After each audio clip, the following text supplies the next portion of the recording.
আজ আমরা একজন ম্যাডামের সাথে কথা বলবো যিনি বর্ধমান থেকে আসছেন। তো ওনার পরিচয় জেনে নেবো। উনি এখানে বডি ডিটক্স করতে আসছেন। তো ম্যাডাম কোথা থেকে আসছেন?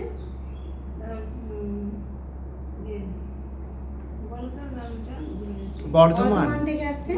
হ্যাঁ। হ্যাঁ। আর আপনার নামটা কি? আমার সুচিত্রা চ্যাটার্জি। আচ্ছা। আর আপনি এখানে বডি ডিটক্স করলেন? হ্যাঁ। কেমন লাগছে আপনি বলুন? খুব ভালো লাগে। ভালো লাগছে? হ্যাঁ, হ্যাঁ। খুব ভালো লেগেছে। ও কিছুক্ষণ পর মনে হচ্ছে যেন আমার শরীরটা অনেকটা হালকা হয়ে গেছে। শরীরটা হালকা লাগছে? হ্যাঁ। আচ্ছা। আগের থেকে এখন বেটার লাগছে? হ্যাঁ, বেটার লাগছে। আচ্ছা।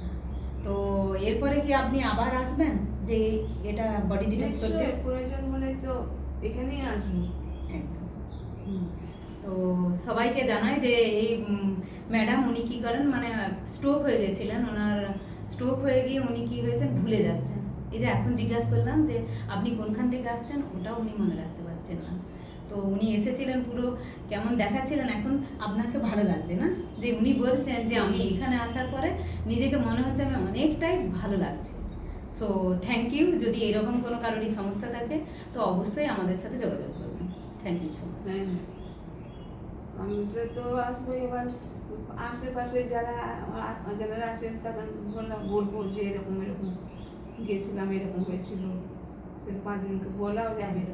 যে আমি একটু ভালো লাগছে আমাকে। ভালো লাগছে, আপনারা যান, ভালো হয়ে যাবে। আসলে